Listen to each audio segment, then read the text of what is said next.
Hello everybody, welcome to another edition of Carolie's Kitchen. Today I'm going to be making gluten-free peanut butter Hershey Kiss cookies, one of the favorite cookies of my family during this holiday season. We do have members of our family who have serious allergies to gluten, so I'm always very careful when I bake for them that I include ingredients that are only gluten-free, of course, and that I bake them as carefully as I can using parchment sheets on cookie sheets, so nothing that ever had gluten on it, on that cookie sheet, comes in contact with the cookies that I'm making. So today I'm going to talk to you a little bit about gluten-free baking. Gluten-free baking is not really any harder than any other kind of baking. There are all kinds of gluten-free flours out there on the market. This one happens to be white and brown rice, tapioca starch, potato starch, and I think that's it. Yep. So that's the flour that I'm using today, and then xanthan gum.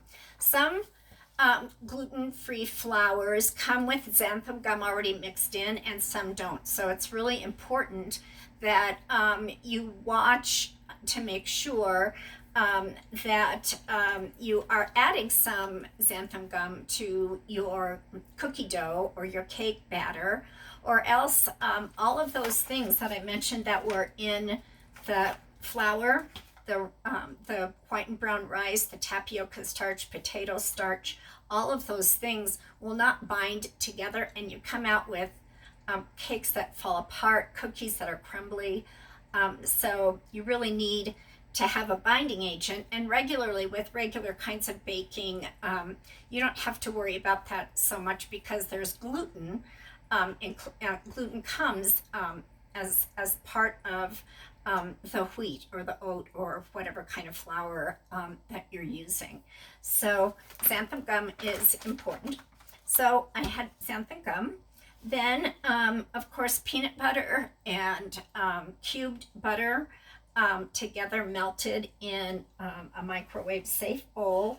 And I've already put the cookie dough together, and to kind of help to keep the video a little bit shorter, but these bowls come obviously from Pampered Chef.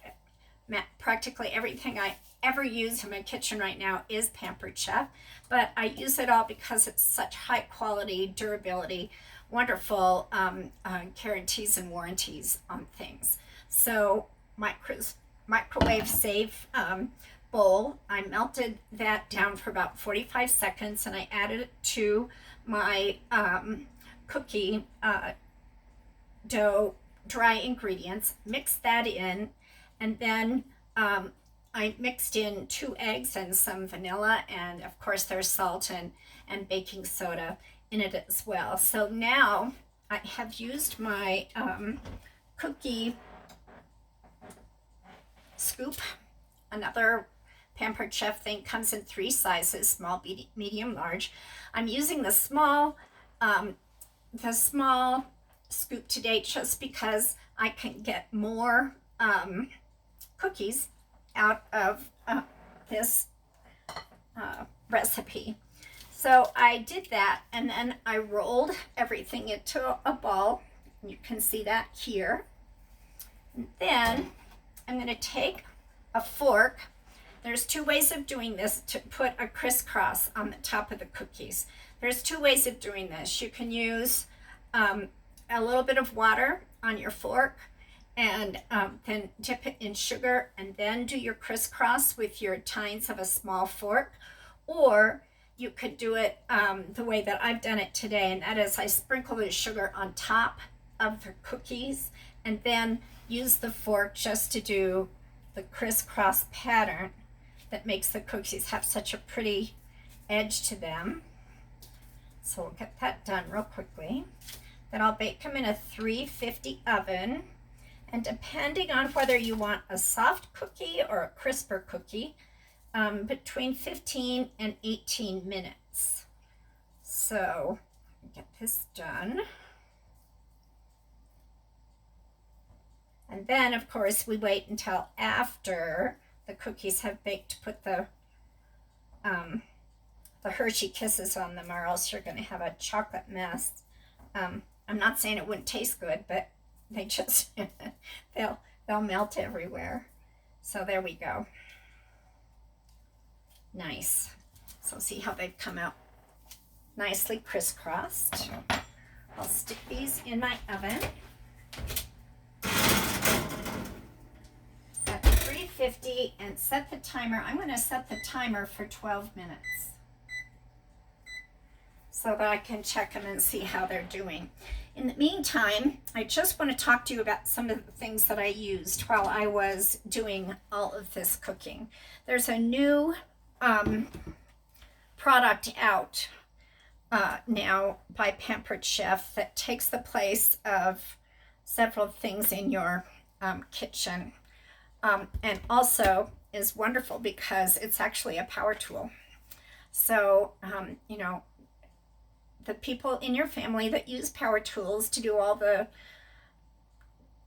chores around your house or fixes around your house aren't the only ones who get to have power tools. We in the kitchen get to use them as well. So it comes with, the set comes with 2 of these batteries and a recharger, and they charge up really quickly. And then the wand is interchangeable between the different tools. Today I use the hand mixer, and it just snaps in and then turns on, and it mixes things just very nicely. So this is the hand mixer that comes along with the set. Battery comes out, and this comes out as well. The wand comes out as well, so that you can use it to do something else. And I am going to use it to do something else. I'm actually going to stick it onto the immersible tool that whips things up. We use it lots of mornings for smoothies. And I'm going to use it right now to whip up some whipped cream.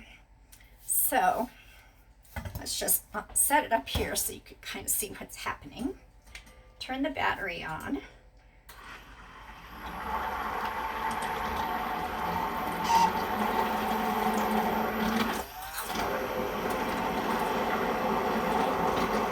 So this will whip this cream up in no time at all.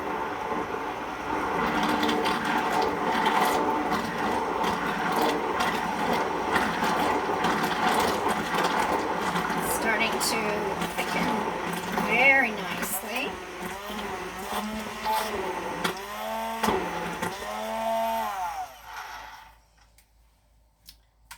And as you can see, I have lovely whipped cream. I'm going to use that a little bit later. The other thing that this hooks into is a food processor. Clicks in like this. The food processor is a 6-cup food processor, same size as most all the old ones that we had. That was like in, you know, a whole food processor came quite large. This is simply this piece, the lid, of course, and hooks in very nicely. And of course I don't have anything in here. I just want to show you how nicely it works. And then that whips up like onions or whatever that you need real quickly. Makes lovely sliced onions for recipes to use. And then it comes with the regular everyday blade, a grating blade and a slicing blade. And these are so sharp that they have these protective covers so you don't cut yourself. So those are the 3 things that it can do: the hand mixer, the immersion tool for smoothies or making whipped cream that whip that up so fast, and then also just the regular food processor. then I just got these, truly I did. Just, they came in the mail, not in the mail. UPS delivered them to the top of our road, which now that we have snow, yay, we have snow finally. We've been hoping and hoping for snow because it's been very, very dry here in Colorado. So he has to leave everything at just the end of where our drive is and where the county road goes, because he can't drive down our driveway because it's like a double black diamond height. And actually it's a lovely sledding hill, and the kids can learn to ski going down that hill. They have to walk back up, there's no lift. So this is the Easy Read measuring cup set. So there are 4 pieces to it. The smallest is, of course, a 1/4 cup. I want to just bring it up here so really close so that you can see it. But the way that it's angled here makes it very easy for you to read exactly, you know, the measurement. And of course, this measures in milliliters and tablespoons and ounces. Cups as well, of course. Same thing with the cup mix. It does milliliters and ounces, and also 1/4 and 1/3 measurements. Same with the 2 cup, 500 milliliter, 16 ounce. And then the 4 cup that has 1,000 milliliters, of course, 32 ounces, and then does 3rd and 4th measurements in it too. It's great because it's so easy to see exactly how much of whatever ingredients that you have that you're using. So that's wonderful. Next, I want to show you just the spatulas, and these are the, still have some scrapers. I mean, these scrapers still have ingredients all over them, but they're wonderful. Actually, they're really fun stocking stuffers. You can do that so easily in a stocking. Give someone a set of 3 large, medium, and small scrapers. And we wouldn't have a company that brags about all of our baking if we didn't have spoons, measuring spoons. Lots of different types of measuring spoons. So go on my website, which is www.pamperedchef.com/PWS/CStrom1. So lots of measuring spoons. And then whisks. What would we be in the kitchen without whisks to use? So remember I told you that the multi-prep flex tool hand mixer has 2 different kinds of beaters. This kind of whisk, and then the regular kind. And then we have beaters of all different sizes to use. This whisk is round, and I'm going to show you how I'm going to use that in just a couple of minutes. Looking to see how much time I have. And then this is what I use, this tiny little whisk. This is the mini whisk, and it's still got egg on it. So lots of different kinds of whisk. This whisk is a sauce whisk. And I'm going to come over here and turn my heat up underneath my cocoa, because I've made some cocoa, so when I'm done with this I can go and sit in the living room and enjoy the fire and have a cup of cocoa and probably a cookie too. Don't tell anybody. So what we're going to do now is I'm going to show you this cute little milk pot. This is new from Pampered Chef this season, and it is it's an enameled cast iron pot. So I've got my cocoa mix in here. The nice thing about this whisk that I'm using is that it has a flat surface. Let me get it over here so you can see it a little bit better. So when I put it into the pan to keep whisking things around so nothing burns or scorches on the bottom. This has a much bigger whisk on the end of it, and it can cover much more surface. So we'll whisk up some of that as well. I'll just keep my whisk in there, and we'll keep looking at that. So what else have I used today? Cookie sheets. I don't know how many cookie sheets I have gone through as a cook in all my years of cooking and baking, because they all at some point just started to twist and torque, and they wouldn't lay flat, and it was just impossible. That doesn't happen with these pans, these sheet pans. They have a construction that keeps them from doing that twisting and torquing, and they're guaranteed not to do that. So they're heavy duty, they last forever and ever, and mine of course are, you know, brown around the edges and everything from being used so much. So that's another thing that we used. And then I want to talk to you because someone asked me this question the other day about eggs. What's the difference between white eggs and brown eggs? And nutritionally, there is not really a big difference because of the color of the egg. But there are some things about white eggs and brown eggs that I didn't even know, so I went searching for information. So here's some information about white eggs versus brown eggs. Did you know that white eggs are laid by white hens who have white earlobes, and brown eggs are laid by red hens that have red earlobes? So I had no idea that hens had earlobes, but there you go. Maybe there's some kind of a niche in the market out there for people to make jewelry for, you know, people's hens. That would be kind of silly. But anyway, I'm going to keep going with this. Also, there is a difference, of course, between the nutrition of large eggs and small eggs. And I'm going to take a second. Large eggs usually have about 90 calories and 8 grams of protein. And I'm going to let those go for just another minute.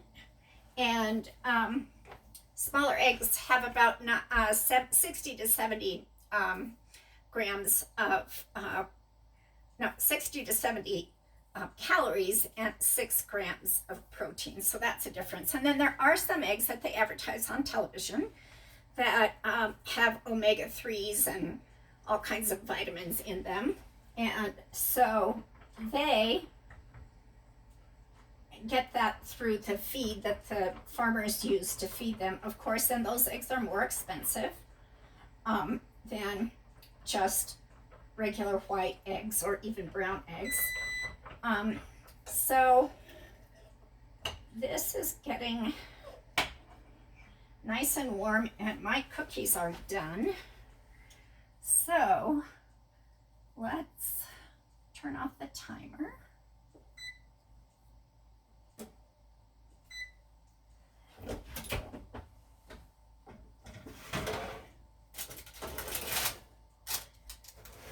Oh, these are so pretty.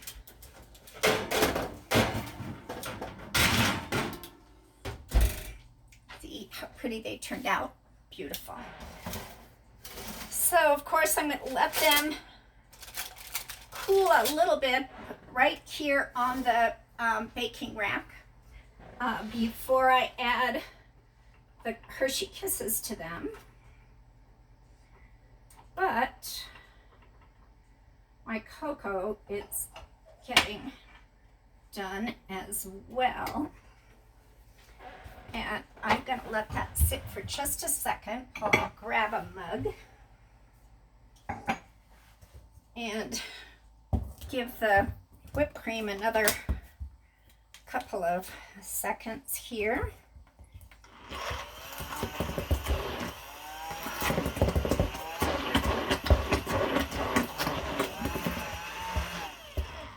Okay, I need to turn the speed up a bit. Okay, so that's done.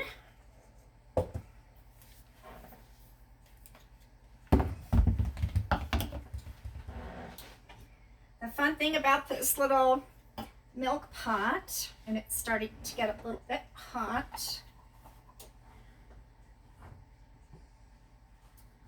Fun thing about it is that it has a little pour spout, so you can pour your cocoa right into your mug.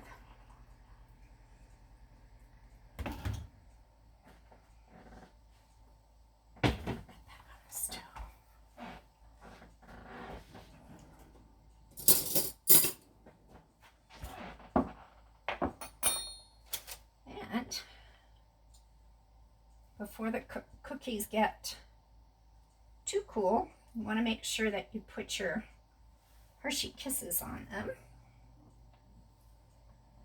Push them down so they'll stay into cookies. These came out so pretty. So, don't believe that just because people choose to eat gluten-free that you can't bake nice looking things that taste delicious because they're gluten-free. That's not at all true. So you just pick these up, show them to you. See how pretty they are? They turned out great. So, okay, my work here is done. I'm going to put a dollop of whipped cream on my cocoa, and I'm going to steal a cookie and go sit by the fire. So it's been great to be with you. Thanks for coming again. Come back soon. Remember, www.pamperedchef.com/PWS/CStrom1 and shop for some of the things that I've shown you here today. So happy holidays to you, and I'm sure I'll be back to show you more fun things to do for the holidays in the kitchen. And happy cooking. Take good care. Bye.